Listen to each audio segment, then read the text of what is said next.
electromagnetic radiation of wavelength 242 nanometer is just sufficient to ionize sodium atom. Then the ionization energy of sodium in kilojoule per mole. क्या बोला है कि sodium atom है,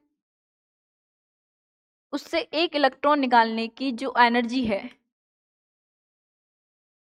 वो क्या है, आयनाइजेशन एनर्जी। तो क्या वो आयनाइजेशन एनर्जी है वो मिनिमम एनर्जी रिक्वायरमेंट वही होगी जितनी उसकी वेवलेंथ रही होगी, यानी कि जो एनर्जी लगी होगी आयनाइजेशन एनर्जी वो ई के इक्वल रही होगी। ई किसके इक्वल रही होगी, Hc अपॉन लैम्डा। लेकिन ये जो हम निकालते हैं वो हम जूल पर पार्टिकल या एटम निकालते हैं। तो यहाँ सोडियम एटम है तो एटम, राइट।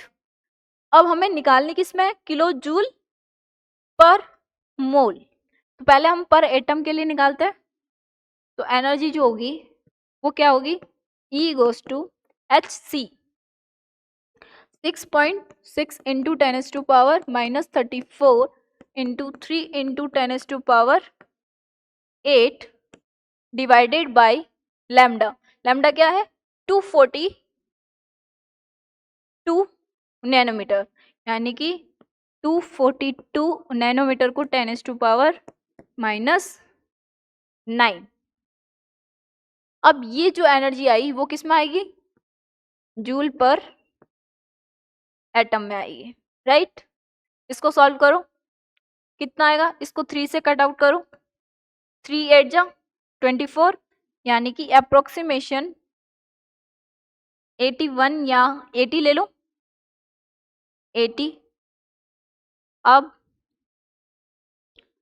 6.6 80 तो पॉइंट हटा 800 into 10⁻⁻34 plus 8 plus 9, right. 8 plus 9 17, तो 10⁻⁻17 और ये 2 ऊपर जाएगा तो माइनस हो जाएगा तो -19, यानी 66/8 कितना होगा, 8 8 जा 64, यानी कि अप्रोक्सीमेशन जो एनर्जी आएगी वो आएगी 8 पॉइंट कुछ इंटू 10⁻⁻19 जूल पर एटम। अब मुझे पता है एक एटम में कितने मोल होंगे, 1/n मोल। n क्या है, अवगाद्रो नंबर। तो E goes to E total जो होगी वो कितनी हो जाएगी, 8 पॉइंट कुछ इंटू 10⁻⁻19 डिवाइडेड बाई 6.023 इंटू 10⁻23। तो 8 अपॉन, तो अप्रोक्सीमेशन कितना आंसर आएगा देखो, किलो जूल में चाहिए,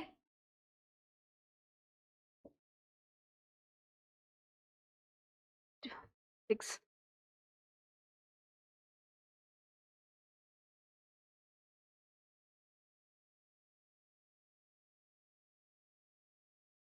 ये पर एटम में ना तो ये मल्टीप्लाई होगा ना, जैसे एनर्जी है एक एटम में एनर्जी कितनी है इतनी, तो Na में कितनी हो जाएगी,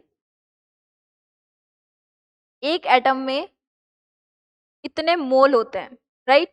तो वो मोल कब होंगे, Na के इक्वल होंगे, एक मोल मतलब Na, यानी कि जो Na से मल्टी होंगे। तो E गोज टू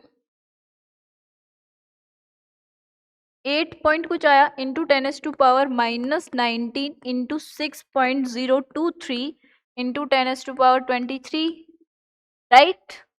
एक एटम के लिए इतनी एनर्जी है तो एक मोल के लिए कितनी होगी, वो मल्टीप्लाई होगा, राइट।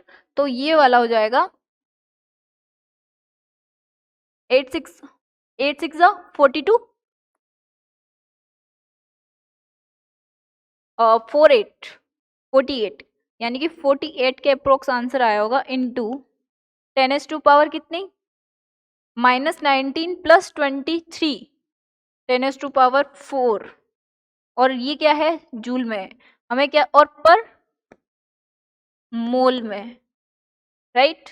अब इसको लिख सकते हैं 480 इंटू 10⁻³ यानी कि किलो जूल पर मोल, यानी कि 480 के अप्रोक्स आना चाहिए आंसर। देखो फर्स्ट 494, हमने अप्रोक्सीमेशन ही तो लिया था। अब देखो यहाँ पे अप्रोक्सीमेशन काम कर रहा है, क्यों? क्योंकि इनके बीच में डिफरेंस देखो 100 का डिफरेंस है मिनिमम। तो यानी 100 का डिफरेंस आना, अगर हम ऊपर नीचे थोड़ा सा भी ले रहे हैं तो इतना डिफरेंस नहीं आता। 10, 15, 20 का डिफरेंस आ सकता है, लेकिन 100 का नहीं आएगा। तो आपको बच्चे को अप्रोक्सीमेशन ही बतानी है मैक्सिमम क्वेश्चन में, और जहां अप्रोक्सीमेशन नहीं लगेगी बच्चा कैलकुलेटर यूज करेगा और आंसर निकालेगा। ऐसा नहीं है कि वो बाकी क्वेश्चन इनमें नहीं यूज कर सकता, लेकिन उसमें टाइम बहुत ज्यादा लगता है, ठीक है।